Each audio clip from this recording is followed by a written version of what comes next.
सानू कोई पता नहीं है की हो रहा जो सानू पता ही नहीं, साढ़े को तो पर्ची ले रहे।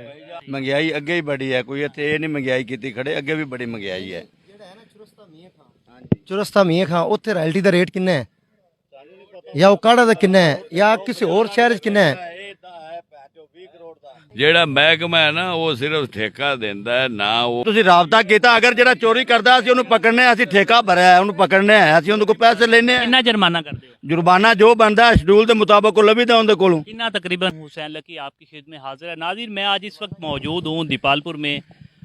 इस वक्त जो है आप मेरे अकब में देख सकते हैं कि मैं जहाँ पर जो है रेत का इनका एक अड्डा बना हुआ है, वहाँ पर मैं मौजूद हूँ।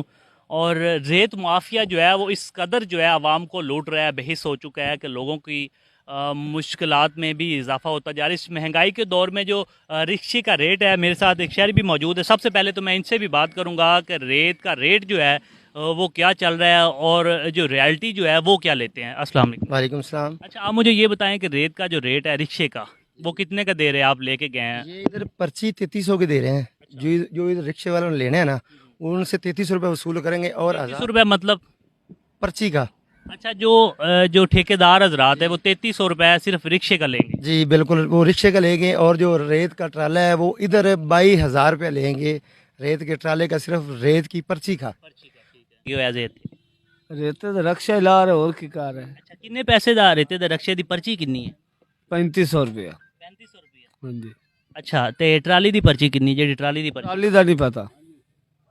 जी जी सर। 20 लाख रुपया मालिक जमीन लेंदे ने उत्ते, 26-27 लाख रुपया फिर रस्ते वाले लेंदे ने, फिर पानी वाले लेंदे ने।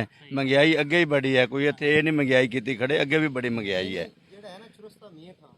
चुरस्ता मीर खां उत्थे रॉयल्टी का रेट किन्ना है, या उकाड़ा का किन्ना है, या किसी और शहर च किन्ना है?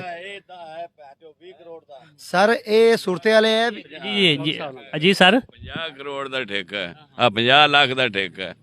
ਹਾਂਜੀ, ਜਿਹੜਾ ਮਹਿਕਮਾ ਹੈ ਨਾ ਉਹ ਸਿਰਫ ਠੇਕਾ ਦਿੰਦਾ ਹੈ, ਨਾ ਉਹ ਆਪਣਾ ਸਾਡੇ ਕੋਲੋਂ ਨਾ ਸਾਨੂੰ ਰੇਤ ਦਿੰਦਾ, ਨਾ ਰਸਤਾ ਦਿੰਦਾ, ਨਾ ਕੋਈ ਚੀਜ਼। ਸਾਰੇ ਅਖਰਾਜਾਤ ਅਸੀਂ ਖੁਦ ਬਰਦਾਸ਼ਤ ਕਰਨੇ। सर मेरे मोहतरम बुजुर्गों का गुजारिश सारे नहीं है सिर्फ कि रेत का जो रेट है ना मुख्तलिफ शहरों में उत्थे कम रेट है, ਇੱਥੇ ਦੀਪਾਲਪੁਰ ਵਿੱਚ ਹੀ ਐਸਾ ਕਿਉਂ? ਕਿਉਂਕਿ ਇੱਥੇ ਤੁਸੀਂ ਠੇਕਾ ਜ਼ਿਆਦਾ ਦਿੱਤਾ ਹੈ, ਉੱਥੇ ਗਰੀਬ ਲੋਕਾਂ ਦਾ ਕੀ ਕਸੂਰ ਹੈ? ਜਿਹੜੇ ਲੋਕ ਇਲਾਕਿਆਂ 'ਚ ਰੇਟ ਘੱਟ ਹੈ, ਜਿੱਥੇ ਗੌਰਮੈਂਟ ਦੀ ਸਰਕਾਰੀ ਰਕਬੇ ਪਏ ਨੇ।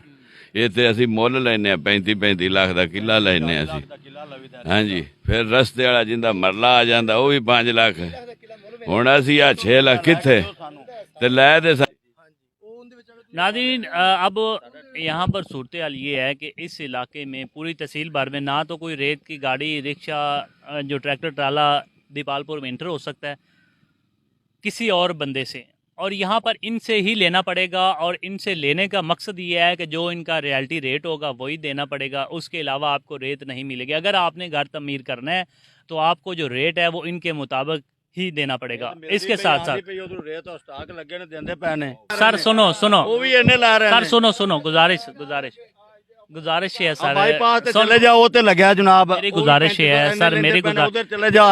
ਜਿਹੜਾ ਰਿਕਸ਼ਾ ਤੁਸੀਂ ਰਿਕਸ਼ਾ ਫੜ ਲੈਂਦੇ ਹੋ ਉਹਦੇ ਨਾਲ ਕੀ ਕਰਦੇ ਹੋ? ਸਾਡੇ ਕੋਲ ਤਾਂ ਨਹੀਂ ਪਤਾ, ਅਸੀਂ ਸਟਾਕ ਦੀ ਗੱਲ ਕਰ ਰਹੇ ਹਾਂ ਜਨਾਬ। ਤੁਸੀਂ ਰਾਬਤਾ ਕੀਤਾ, ਅਗਰ ਜਿਹੜਾ ਚੋਰੀ ਕਰਦਾ ਅਸੀਂ ਉਹਨੂੰ ਪਕੜਨੇ ਆ, ਅਸੀਂ ਠੇਕਾ ਭਰਿਆ, ਉਹਨੂੰ ਪਕੜਨੇ ਆ, ਅਸੀਂ ਉਹਦੇ ਕੋਲ ਪੈਸੇ ਲੈਣੇ ਆ। ਕਿੰਨਾ ਜੁਰਮਾਨਾ ਕਰਦੇ ਹੋ? जुर्माना जो बनता है शेड्यूल के मुताबिक को लभी उनके को। ਕਿੰਨਾ तकरीबन जो शेड्यूल के मुताबिक बनता उसी लभीदा है।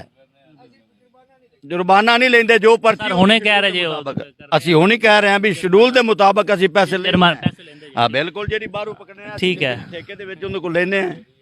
ਸਰ ਇਹ ਹੈ ਕਿ ਜਿਹੜਾ ਰੇਟ ਦੀ ਤੁਸੀਂ ਉਹ 3500 ਰੁਪਏ ਰਿਕਸ਼ੇ ਦੀ ਪਰਚੀ ਦਿੰਦੇ ਹੋ, ਉਹ ਰਿਕਸ਼ਾ 4500 ਰੁਪਏ ਦਾ ਅੱਗੇ ਸੇਲ ਹੁੰਦਾ। ਤੁਸੀਂ ਇਹ ਦੱਸੋ ਕਿ ਤੁਸੀਂ ਸਿਰਫ ਰੇਤ ਦਾ 4500 ਰੁਪਏ ਦੀ ਪਰਚੀ ਲੈਣੀ, ਸਿਰਫ ਰੇਤ ਦੀ 4500। ਇੱਕ ਮਿੰਟ, ਇਹ ਜਦੋਂ ਅਸੀਂ ਪਿੱਛੋਂ ਡੈਂਪਰ ਯਾਰ ਇੱਕ ਮਿੰਟ ਯਾਰ, ਉਹ ਗੱਲ ਤਾਂ ਕਰਨ ਦਿਓ।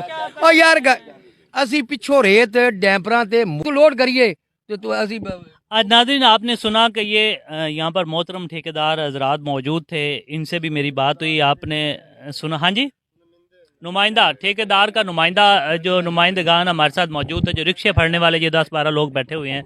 22 से ना तो रिक्शा यहाँ पर इंटर हो सकता है दीपालपुर में, और ना ही जनाब कोई और बंदा दीपालपुर सिटी में बल्कि तहसील भर में किसी को रेत प्रोवाइड कर सकता है। मैं अपने नाज़रीन को बताता चलूँ कि आप मेरे इस अकब में देख सकते हैं कि ये रिक्शे खड़े हुए हैं और यहाँ से जो है रेत भरी जाती है और इसकी जो पर्ची है जो जिसको रियल्टी बोला जाता है उसकी जो 3500 रुपये सिर्फ वो जो है इनकी पर्ची वसूल की जाती है और उसके बाद रेत जो है आगे 5000 की, 6000 की, 10,000 की, वो जितने का भी रिक्शा हो वो दिया जाता है। अब सवाल ये पैदा होता है कि इंतज़ामिया जो है वो खामोश तमाशाई बनी हुई है, इंतज़ामिया को इस बात की ख़बर नहीं है या इंतज़ामिया ख़ुद आंखें बंद करके बैठी हुई है कि आवाम को किस कदर जो है लूटा जा रहा है। अगर यहाँ पर बात करें ट्रैक्टर ट्राली की तो उसकी जो पर्ची है वो 22,000 रुपये की सिर्फ पर्ची है।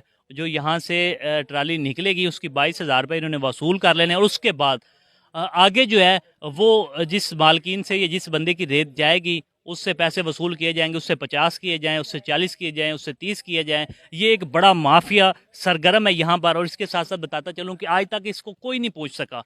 इसकी वजह क्या है? हकाम बाला से दरख्वास्त है, वज़ीर आला पंजाब डिप्टी कमिश्नर से दरख्वास्त है कि यहाँ पर इनके ख़िलाफ़ कोई ऐसा लायमल बनाया जाए और इनके ख़िलाफ़ क्रैकडाउन किया जाए ताकि गरीब लोगों को लूटने से जो गरीब लोग हैं अपना घर बना सके इस महंगाई के दौर में, वो भी इनसे बच सकें। मुझे दीजिएगा इजाज़त इसी प्रोग्राम के साथ। अल्लाह निगहबान।